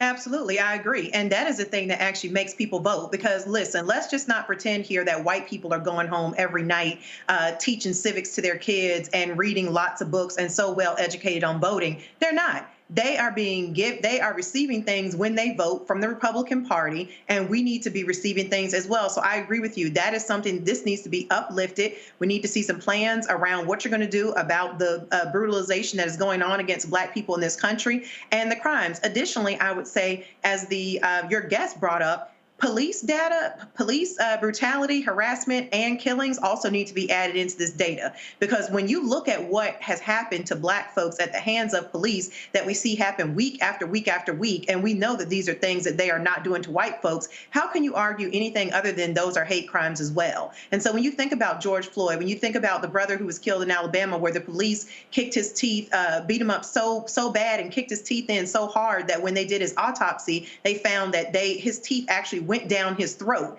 How is that not a hate crime? This is the stuff that if you want people to vote, you have got to give them something to vote for. People are very simple when it comes to voting. They must see themselves reflected in the agenda, and this is a perfect opportunity to make sure that people are really going to see themselves reflected in an agenda. Derek? Again, it's exhausting to say enough is enough. It's very sad where the young man down in Florida serving his country, very young, 20, just recently killed. You got another brother up in Ohio, said that he couldn't breathe 7 times. Again, so enough is enough. I think this is domestic terrorism. It should be classified as such. And we should, I agree with you, Roland. We here in Georgia, the largest Black caucus, should take this matter up right here in Georgia as well. Julianne? Roland, I'm very troubled by these statistics, especially given the shift. So I have never seen so many people talk about anti-Blackness as I've seen talk about anti-Semitism. If Jewish people feel threatened, and many of them have been, okay. But Black people have been threatened since we put our feet on this ground. We are threatened almost every GD day. And so when we talk about anti-Semitism, no one condones it, but we're all wondering, gee, what about me? The fact is that we have seen domestic terrorism, and that's what it should be called. In fact, the FBI, what do they call the white supremacist extremists? And we have seen them. And the caucasity it goes back to the days of lynching. And to Dred Scott, Black people have no rights that whites are bound to respect. Yeah, Juliana, the language I use is much simpler. White domestic terrorists. Okay. No, I mean, because here's the deal, though. See, my whole deal is I'm not trying to call them extremists. No, I'm calling them, if they were Muslim, they would be called domestic terrorists. They are white domestic terrorists. All right, I'm going to take your lead on that because you're absolutely right. And we call them all kind of things to really speak to the terrorist aspect, and that's what we need to speak to. I'll tell you a funny story. You always have funny stories. Came home one day, these white people standing in my itty bitty yard.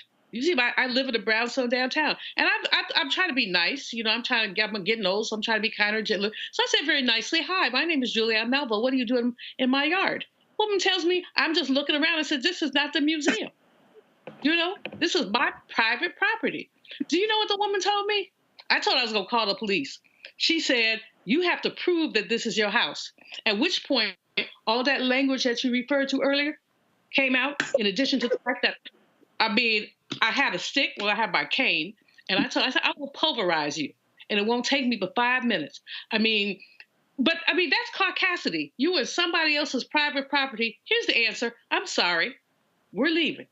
That's the answer. Not we haven't done anything, we haven't heard anything, but that we have no rights, they are bound to respect. So we have to fight back.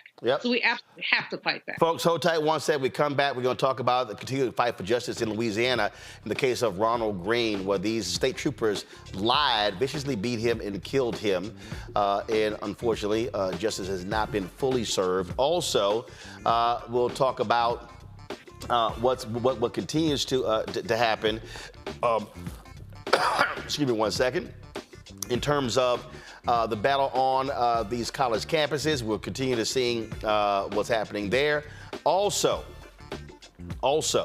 the case out of Florida, that airman who was shot and killed, is still reverberating all across the country. We continue to see that happens as well. Plus, wait till I show y'all this pitiful video of these Black members of Congress. They call themselves America's Starting Five. Do these Black Republicans realize how goofy they sound? But they look even goofier. Wait till I show y'all the video. Yep, I'll be back. Roland Martin Unfiltered on the Black Star Network. Fanbase is pioneering a new era of social media for the creator economy. This next generation social media app with over 600,000 users is raising $17 million, and now is your chance to invest. For details on how to invest, visit startengine.com/fanbase or scan the QR code. Another way we're giving you the freedom to be you without limits. Next on the Black Table with me, Greg Carr. Dr. Gerald Horne, a man regarded by many as the most important historian of our time. He provides us a history lesson I'm betting you've never heard before. Texas enslavers who planned to continue the conflict even after Appomattox, even after the formal surrender of Robert E. Lee. Dr. Horne talks about his new book, The Counter-Revolution of 1836, Texas, Slavery, and Jim Crow, and the Roots of U.S. Fascism. You do not want to miss this conversation. Only on the Black Table, right here on the Black Star Network.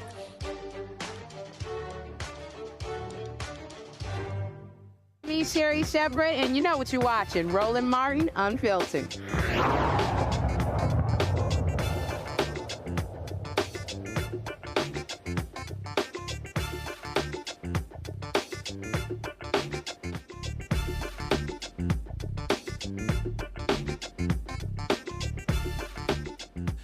5 years ago, Louisiana state troopers beat motorist Ronald Green to death during a traffic stop. They also lied about what happened. He was handcuffed while 6 white troopers tased, punched, and dragged him Officials told the family he died in a car accident. What really happened to him wasn't revealed until 2021 when the Associated Press released the body cam video of what took place on May 10th, 2019. Yeah, 3 years later, a state grand jury indicted 5 officers on counts ranging from negligent homicide to malfeasance. Charges remain against 2 with the trial scheduled for later this year for senior trooper Corey York for dragging Ronald face down by his ankle shackles. And the federal investigation remains open. His mother, Mona Harton, joins us right now from Orlando. Mona, glad to have you here. And so what's the latest in this quest for justice? The latest is with the 5 indictments that we had in December of 22, within months, 5 months, 2 of them, the judge granted the motion on the bill particulars. The motion to quash was granted. And within those 5 indictments of December 22, we're down. The whole year just wiped them out. We're down to 2. As you said, Corey York and Chris Hartman. And no one has been conversing or letting us know. We haven't heard from the feds. We haven't heard from the DOJ. We're left still in the dark. So, I mean, so obviously when you have federal investigations, they're continuing that. When's the last time you talked to DOJ? My gosh. The last time they came down here was in July of 2021. We spoke with 2 of the FBI investigators. That was Methvin and Walker. And we had a pretty regular routine emailing back and forth. And all of a sudden it stopped. And no more since. Gotcha. And so when are the trials slated to begin? In September 23rd of this year. That's for Corey York. October is for Chris Hartman. Okay. So trials start in September. And now, were any of those troopers brought back into the force? Oh, my gosh. If you have Dakota DeMoss, okay, the first one that said he beat the ever-loving F out of Ronnie, that's Chris Hollingsworth. He died a year later.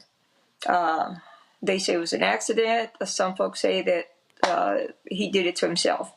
And he's out the window. Dakota DeMoss was fired on another incident. It had nothing to do with Ronnie. And we're down to none of them. None of them. No one has been dealt with. Absolutely none. Right now they're on paid leave. What a job, huh? Wow. Yeah. Well, it is certainly, the thing that we continue to see across this country when it involves law enforcement, how the blue wall protects itself. And hopefully these trials will stay the course. And then come September, there actually will be a trial and doesn't get delayed any further. And that's the thing. We were told that it was just Friday that we were there in Farmerville. My family, supporters, we were there. It was a pretty good turnout. My message to all was 5 years of absolutely nothing. 5 years of indictments that were just slowly taken away from us. I even felt that day that those 5 indictments were announced, everybody was happy. And I keep looking I rewind that tape, and I see that, look, I mean, well, what is indictments? We don't have anything. And in the course of months, it was taken away. And they said that May 10th, that's 5 years. If the feds don't do anything in 5 years for these cops, you can trash it. It's a wrap. But then you have to look at they told me my son died in a car accident. He did not. They lied. If it wasn't for those videos, I would have buried my son thinking that was the case. Right. But the state of Louisiana lied and they covered it up. This falls under the RICO Act. How can you say after 5 years the feds don't press any charges on these cops? You can't do nothing else. You have a scenario. You have the dots all connect from the governor on down on up. It's a network It's a network of criminal activity in the state of Louisiana. What happened to my son in a cover-up? 5 years of cover-up. Well, again, we hope that these things stay on the course, that the trial takes place in September. We'll certainly keep watching this. Mona, we appreciate it. Thanks a lot. Thank you, Roland. Folks, going to a break. We come back. University of North Carolina, Chapel Hill. Wait till you find out how they are diverting funds for diversity, equity, inclusion. And the starting five, that's what 5 black Republicans call themselves. Wait till I show y'all this video. You're watching Roland Martin Unfiltered, the Black Star Network. Hatred on the streets, a horrific scene, a white nationalist rally that descended into deadly violence. White people are losing their damn minds. As an angry pro-Trump mob storms the U.S. Capitol, we're about to see the rise of what I call white minority resistance. We have seen white folks in this country who simply cannot tolerate black folks voting. I think what we're seeing is the inevitable result of violent denial. This is part of American history. Every time that people of color have made progress, whether real or symbolic, there has been what Carol Anderson at Emory University calls white rage as a backlash. This is the rise of the Proud Boys and the Boogaloo Boys. America, there's going to be more of this. Here's all the Proud Boys, guys. This country is getting increasingly racist in its behaviors and its attitudes because of the fear of white people. The fear that they're taking our jobs, they're taking our resources, they're taking our women. This is white fear.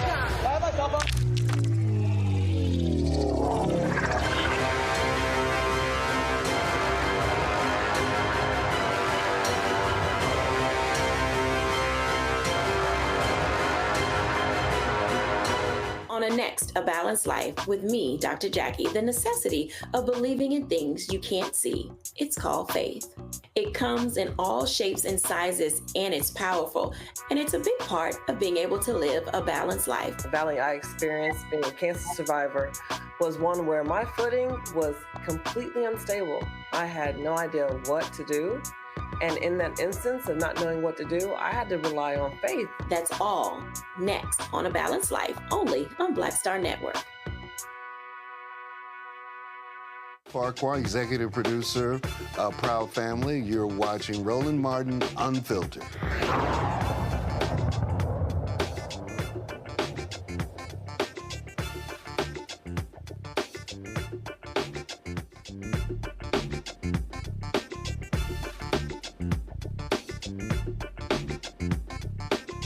Folks, what you're seeing is the Twitter feed from Florida A&M University.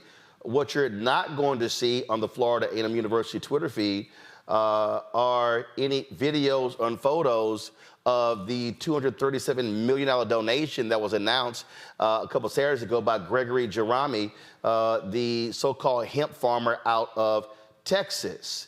That's because the decision was quietly made to delete all references from social media of this donation, this $237,750,000 donation. That's because you have had a lot of reporting out there that is showing that this is really a fraud, that it's a joke, that this stock that he gave to the university, that he claims a month ago, this stock is really worthless. No one can identify if he actually has a farm. No one can identify what kind of company that he has.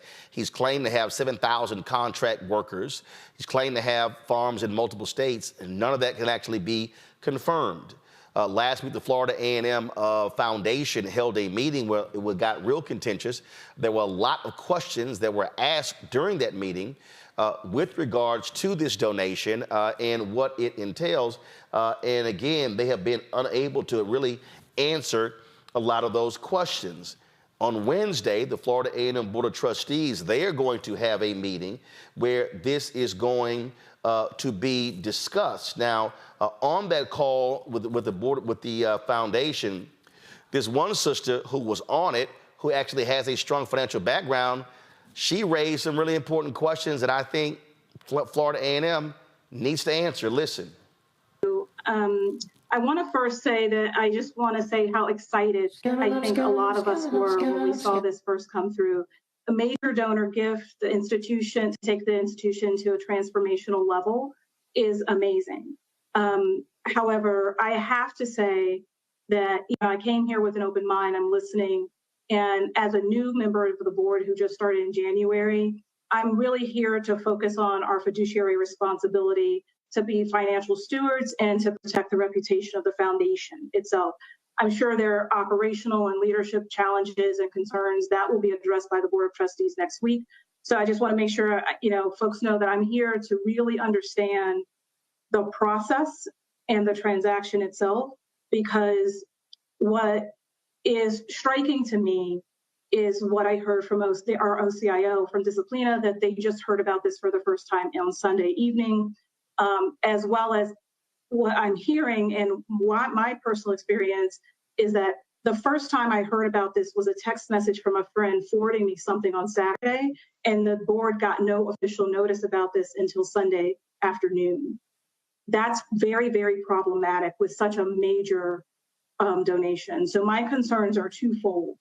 One is about the overall process and financial controls, how staff is able to do 9-figure level on behalf of the foundation board without the foundation board knowing about it, signing contracts, et cetera. So how did we get this far without knowledge of the transaction or the donor by the OCIO or the board? How are we thinking about contracts and review and execution of those contracts? And how is the board being informed after the fact? Because if the document that I saw, the agreement that I saw, is the final agreement, it's not even fully executed. So if you take note on the signature lines, the donor line is empty. It's not signed. And so those types of things are very concerning. And then moving on to the transaction itself, and those would be concerning if this was cash or if this was a public stock and we could liquidate and we could move it into our investment policy, et cetera. The process itself, I am very concerned about how this took place and how we're here. Now listening to the transaction history, how this donor came to us, the process internally that took place, some things that are very obvious are that we didn't have a formal due diligence process because I was simply going to ask for the due diligence report and third-party evaluation to try to quell a lot of the questions. But what I just heard is that it didn't exist and that we're deferring valuation until later when we're making public announcements. And so the structure of the deal, I think we started hearing it with questions with Disciplina, are these restricted shares? How is it structured? Who was the issuing company? So we got that answered. How are we vetting the due diligence? Is there a KYC report, et cetera?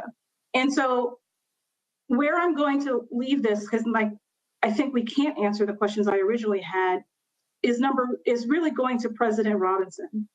I need to understand from you, when you were aware, how are you involved in this process, and what was the decision-making thoughts around excluding both the board of the foundation as well as from the vice chair's announcement yesterday, apparently talk your shit, kid! To get to this position to make a public announcement the way we did. I would like to hear from you, your level of involvement, when you knew how decisions were made up to this point. Yeah, thank you very much. Director Kidd, I have been involved in the process pretty much all the way along. When the money proposed gift, rose above a certain level. 4 seconds. I was informed by Ms. Simmons enough, and I have been following it throughout. At the time, it rose to the level of a stock change when the NDA agreement was made. I was committed to honoring that agreement, which indicated that I could not share them. Not only with this board, but also with my board chair as well. She was made aware of this event, of this activity on Saturday, like so many other people were. And so I was compelled by the NDA agreement not to violate that for the potential of losing what we thought was a great opportunity at the time. And that's really, I don't know if we violated any Foundation Board of Directors policy or procedure when it came to this gift receipt. But I do think it's something worth considering how we might handle such gifts in the future.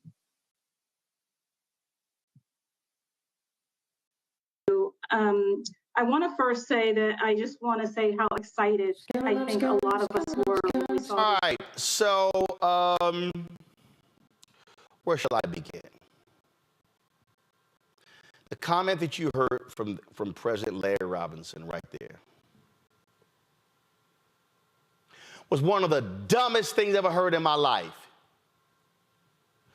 How in the hell can you, the president of a public university, say, well, I signed a non-disclosure agreement and I didn't want to share with anybody because we might lose the money?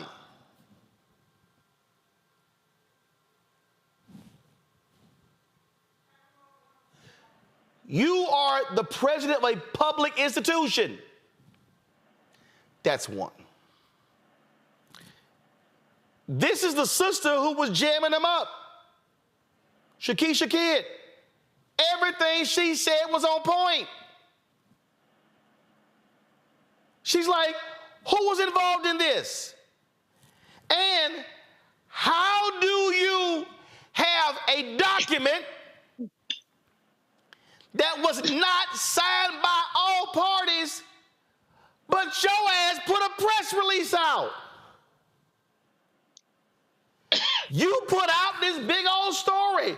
You let the man give a commencement speech. The folks at ABC News obtained the document. The board chair signed it. They pulled a video that was on their Instagram page of the president signing it.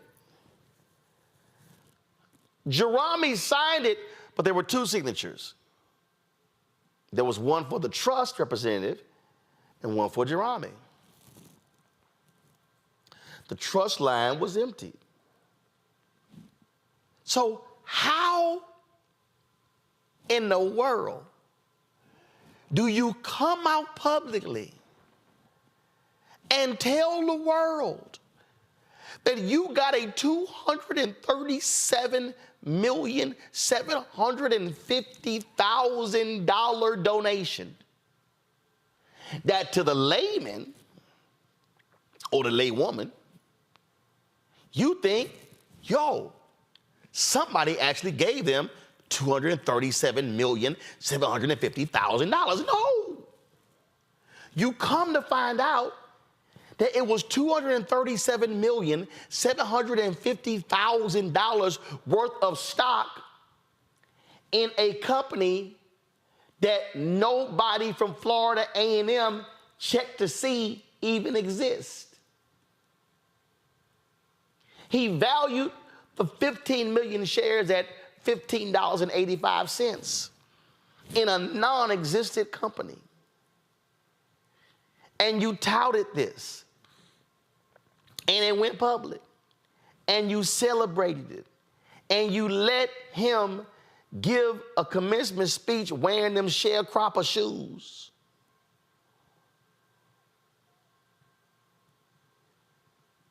And all of a sudden, y'all look like the biggest fools in America. Let me just go ahead and say this, because here's the whole deal. The board can't fire everybody. The board of trustees can only fire the president. The board is going to meet on Wednesday. If it is absolutely true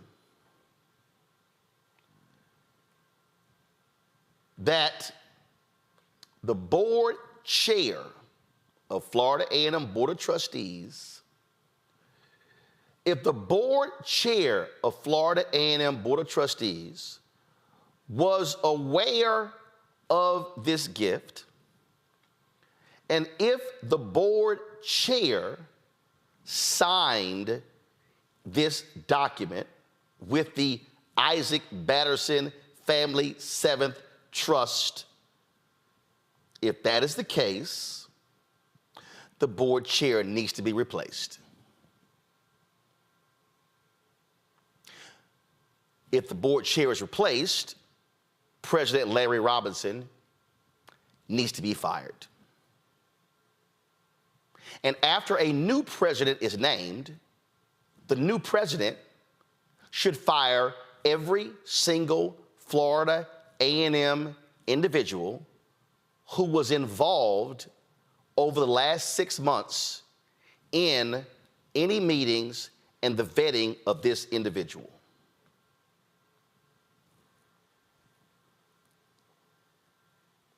I'm very well clear in terms of what needs to happen here. Because if you're the president of the university and you do not tell your board, tell your foundation, tell anybody about any of this, that's crazy. The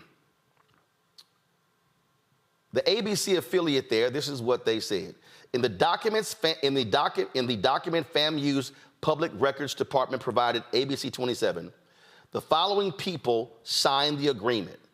Gregory Jerami, Family Foundation representative, who we now know as a joke. Larry Robinson, FAMU president, he needs to go. Shanta Friday Stroud, vice president, university advancement, and executive director of the FAMU Foundation, she needs to be fired, or she needs to resign, because this is what it says. In the agreement copy provided, there is no signature on the line for the Isaac Batterson Family 7th Trust representative. ABC 27 asked FAMU's Public Records Department about this. We're waiting to hear back. It laid out a 10-year donation schedule, all this stuff. Oh, it had all this stuff in it. Y'all, all this now, we now know, is an absolute joke. We know that this is grossly illegitimate. It doesn't exist. I don't want anybody to lose their job. But if you're a public employee at a public university, you are a steward of the public. Your credibility and integrity in leadership is based upon credibility and integrity. And if Dr. Larry Robinson, as well as Shanta Friday Stroud, as well as anybody else who was involved in this, none of those people should be in a leadership position at Florida A&M. Because not only is this embarrassing, it also shows they don't even know how to use Google. It shows they can't even do basic research. It shows that they didn't even have the common sense to hire somebody to vet this guy. I read one story where he called the University of Texas because he's supposedly based in Austin. They laughed at him.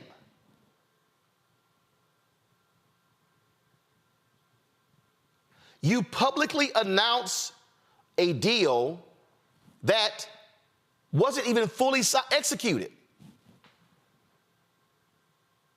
Do y'all understand that when I moved into this studio space, I did not say a word publicly until I had a fully executed document in my hand, signed by me, the leasing agent, and the company we leased it from? I've never bought a vehicle. When we got the Mobile, I didn't tell anybody what we bought until I had the title in my hand. This is basic as hell. So you literally have two cameras from ABC News, because the then president, Kim Godden, is a Florida A&M graduate. You had two network cameras present, and you happily announced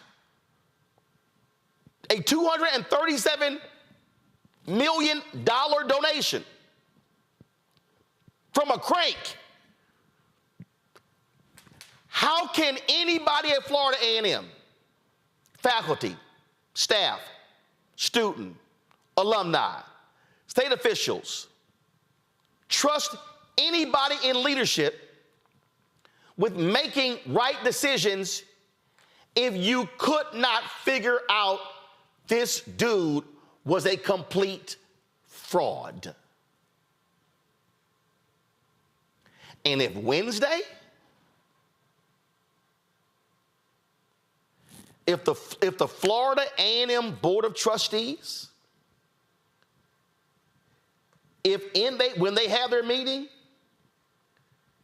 if the board chair says, I was aware of this through and through,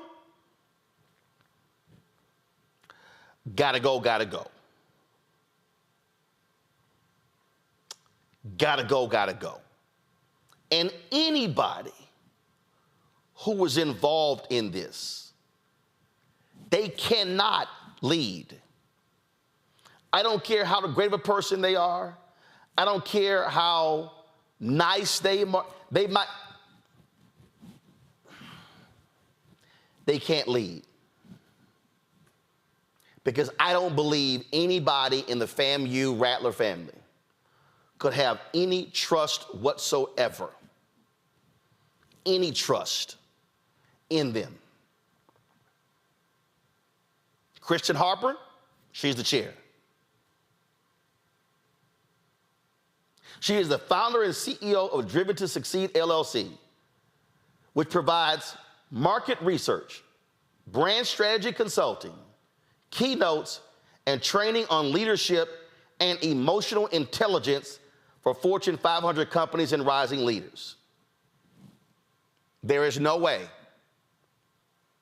if she was aware of this deal, she could lead a board chair. Because if you provide emotional intelligence for Fortune 500 companies, there clearly was no real intelligence in vetting this crank, Gregory Jerami. Julian, you're the president emerita of Bennett College. And I'm sure over the years, you have had people come to you wanting to give to Bennett. I'm sure you've had people come to you, Julian, promising all sorts of grand and wonderful things. And I'm sure you probably went, okay. Well, please hand me your card, and we look forward to talking with you. And you went, please Google his crazy ass to see if he real or not. Am I lying? Something like that. I mean, I had actually one of my funny stories. I had a brother approach me. He wanted to give us $230 million, but he claimed it was a couple million. But he also wanted the opportunity to speak at commencement. And he came at me in April. I said, no, dude, that ain't happening. We already have a commencement speaker. Well, if I could just get 5 minutes. No. Hell to the no. In fact, I got in trouble because I wasn't that nice to him. But, and I guess I could have smiled, but it was BS. And then he didn't have what he said he had. But why would I let him speak at my commencement? Speak to my students who are at at a significant milestone. Now, this whole thing, as soon as I heard about it, it reeked. But the worst thing about Roland that breaks my heart is not just that FAMU didn't vet this man, is that they were so eager to get the money that they let good sense go out the window.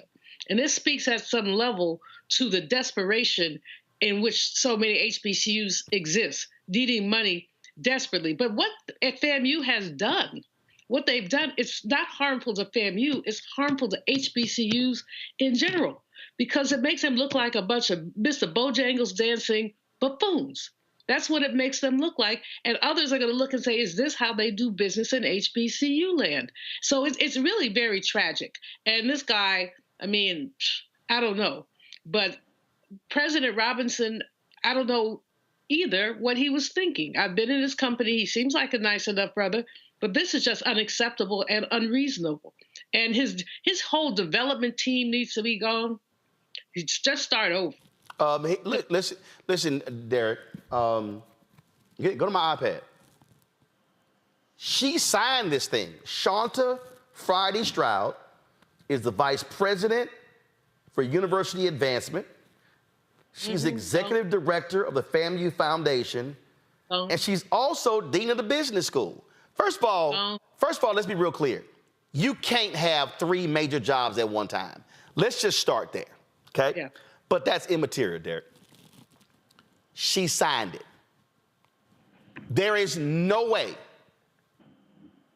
she could do any. I'm sorry. She might be a nice woman. You are the dean of the Florida A&M University School of Business, considered one of the top or the top business school at an HBCU.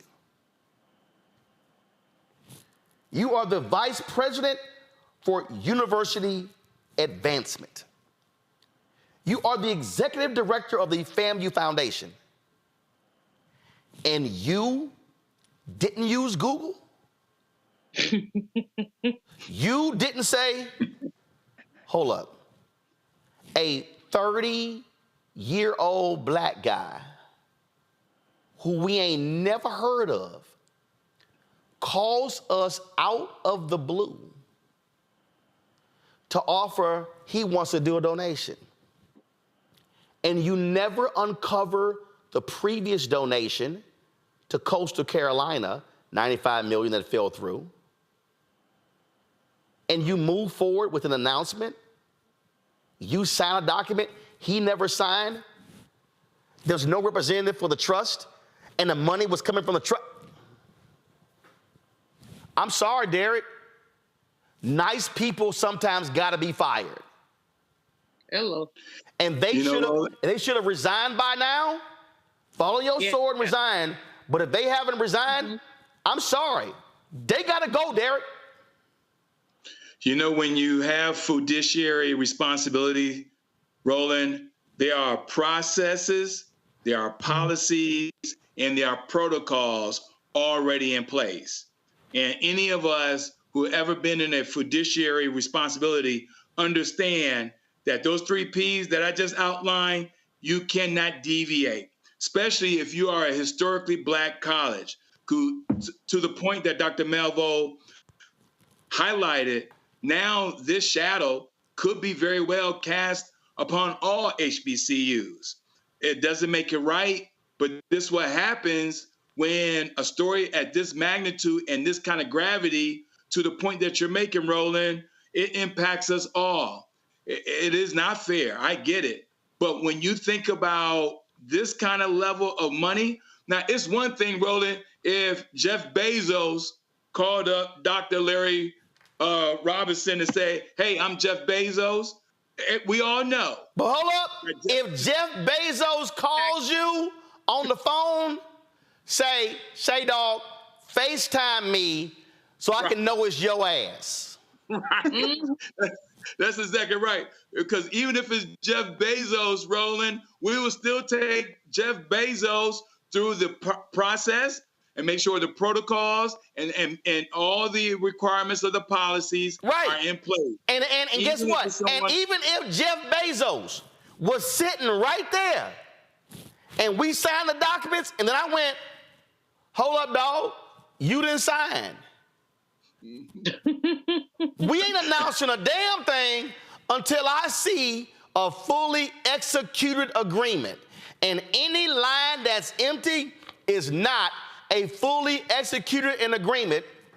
And I'm firing the Florida A&M General Counsel. Because Renita, the Florida A&M General Counsel, should have said, hold up. I got the president. I got the FAMU Foundation and Gregory. There's a line missing. There's a line for the representative of the foundation. This is not a fully executed document. We are not going to publicly announce this until all parties have signed the document. I'm sorry. They got to go, Renita. Well, and that's what I'm wondering is, did he even run it past their counsel? Because, and that's my question, because when he saw that they did not sign, that didn't trigger anything in his mind to say, maybe I need to speak with the university attorneys to ask them, doesn't this seem weird that they didn't sign? I mean, I have my own consulting business that I run. And let me tell you this, when I'm giving a client a contract, an agreement, I actually would let them sign first before I sign, because I really want to make sure that they are locked in. And so the fact that that didn't ring any alarm bells for him is amazing. The other thing that's amazing too is, like we've all talked about, if this trust doesn't even exist, it's not even real, then that lets us know that he had never heard of this trust when they approached him. So why would he not go and try to Google and see if he could get any information about them? As for the other people that were involved, yes, they should have done their due diligence, but I bet you money when the details come out on this, they all are probably going to say, which is probably the truth, that they assumed the presidents would have done, that the president had done his basic research as it relates to this agreement. I bet you that's what they will say, is that they probably could not imagine a situation where the president had not done the research, because that's what anybody would do. If somebody approaches you to say they're going to give you something and you never heard of these people, and it's a really large gift that you don't just find walking down the street, like, it's all just kind of unbelievable. It's unbelievable. And here's the deal. It's not the president's job to vet the thing. It's a VP of development. Stuff comes to your desk. The president, if the president were aware, should have said to the director of development, are you sure this is real? Let's talk about it. But the director of the development is the one who dropped the ball, not the president. No, hell no. You know why? I listened on that call last week. I forgot the woman who was talking. I'm sorry I don't have the name right now. But on the call, I can't use the precise words, but she said on the call that some skeptical things came forward. I forgot the precise language, but she mentioned that there was something that came up, and she said President Robinson said move ahead with him giving the commencement address. That part, okay, you're right. I was listening to the I listened to the call about an hour before I came in and did the show. I forgot the precise language. I'm paraphrasing. He made the call. And here's the other deal. FAMU, they've now taken the stuff down from social media.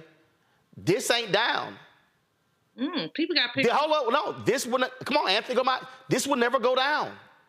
This is President Larry Robinson introducing Gregory Jerami at the 2024 May commencement at Florida A&M. And now every single graduate in the 2024 class for the rest of their lives are going to have to deal with the reality that a fraudster was their commencement speaker, and their university did not have enough common sense to properly vet this man and look at his background. As a matter of fact, turn audio up. Grown locally by Patterson and local farmers. His journey showcases resilience, innovation, and service, making history as the youngest African-American industrial hemp producer in Texas and the largest African-American commercial hydroponic warehouse farmer in the state of Texas as well. Ladies and gentlemen, please give a warm Rattler welcome to our speaker, Mr. Gregory Jerami.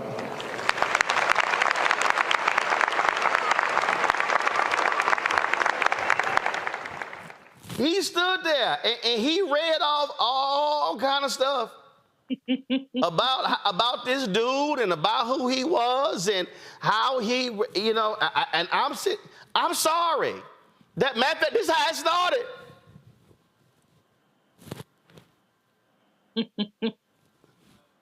Come on, guys, audio. Hemp products in Texas. Mr. Jerami overcame early adversity to become a prominent figure in the industrial hemp industry and a pioneer in producing and selling high-quality hemp seeds. He was born in 1993 with opioid addiction and other health complications. When he was 2.5 years old, he was adopted by his foster mother, whose love and support helped him to overcome his physical challenges. With his determination and guidance from mentors like former Arlington, Texas Mayor Robert Nance Cluck Jr. and a Merrill Lynch banker, Mr. Jerome honed his sense of civic duty and financial skills. He transformed a small lawn care business into a prosperous property management venture, then delved into investment, consulting, recognizing opportunities in southern farming. In 2021, he formed Batterson Farms, a San Antonio, Texas-based hydroponic farming and hemp plastic industry that aims to produce bioplastics and fresh organic products year-round, grown locally by Batterson and local farmers. His journey showcases resilience, innovation, and service, making history as the youngest African-American industrial hemp producer in Texas and the largest African-American commercial hydroponic warehouse farmer in the state of Texas. Julian, if you're going to stand up there and read all of that stuff about his background, don't you think somebody should have said, is all of this stuff verified? Where did you get it from? Somebody should have. There should have been somebody in his office, a speechwriter, somebody, the communications person, somebody who would have looked at this. I mean, it seems quite far-fetched and fantastic, and so somebody just as a matter of course. But we could go all the way back to the basics. How come nobody Googled the dude? Just Google it, put his name in there. Because I never heard of I don't think any of us have heard of this foundation or this farm that he has. It's just common sense. I mean, I Google somebody before I have coffee with him. Just because I'm nosy. I want to know what's up. So, I mean, no, it is really a disgrace on FAMU, and it's a great disgrace on HBCUs. And it's very, again, it partially shows how eager we are to get money for our schools, but also shows how stupid, and I use the word stupid advisedly, stupid some folks are not to check stuff out. You got to check it out. It's so embarrassing. I mean, I feel embarrassed for FAMU. And I think about the sister you had on, who's the dean of the business school and the VP of advancement and what else? Or something else. And executive director of the Florida A&M Foundation. Well, often the VP of advancement, they often couple those roles, often, but not always. But Sybil Mobley, who was the illustrious dean of that business school, who was an amazing Black woman, I mean, she's turning over. She is doing, she's turning over in her grave. That woman did so much for that university. She was such a strict taskmaster. I cannot imagine anything like this happening under her watch, because she checked everything, down to the details. So it's so embarrassing. And as I said, it's a black mark on FAMU, which I hope they can recover from. But the only way they're going to recover, and Roland, you're right, somebody needs to fall on their sword. But people need their jobs, I guess. But this is one where I screwed up. I'm out of here. That's one of those. Yeah, I just simply, come on. I mean, they organized a call with media. Y'all, go to the Tallahassee Democratic story. During Monday's call, Jerome explained how his journey of building up his wealth over time started with a landscaping and property management business that he owned before selling it in 2016. He then launched an investment company called Batterson Southeast Capital Group from 2007 to 2020 before shifting to hydroponic farming of plants with Batterson Farms Corporation, which was established in 2021. Y'all, here's what's crazy. In April 2023, Texas-based TV station KAMC reported that Jerome, said to be the youngest African-American hemp producer in Texas, bought 114 acres of land with 7 warehouses with the goal of hiring 600 people and building the largest commercial hydroponic site in West Texas. Jerome said he currently has only a few full-time administrative employees, but about 7,000 indirect and contractors to grow to a little bit over 10,000 by the end of the year. He said he has about 2,500 plants per acre, but he declined to share its annual revenue or net worth.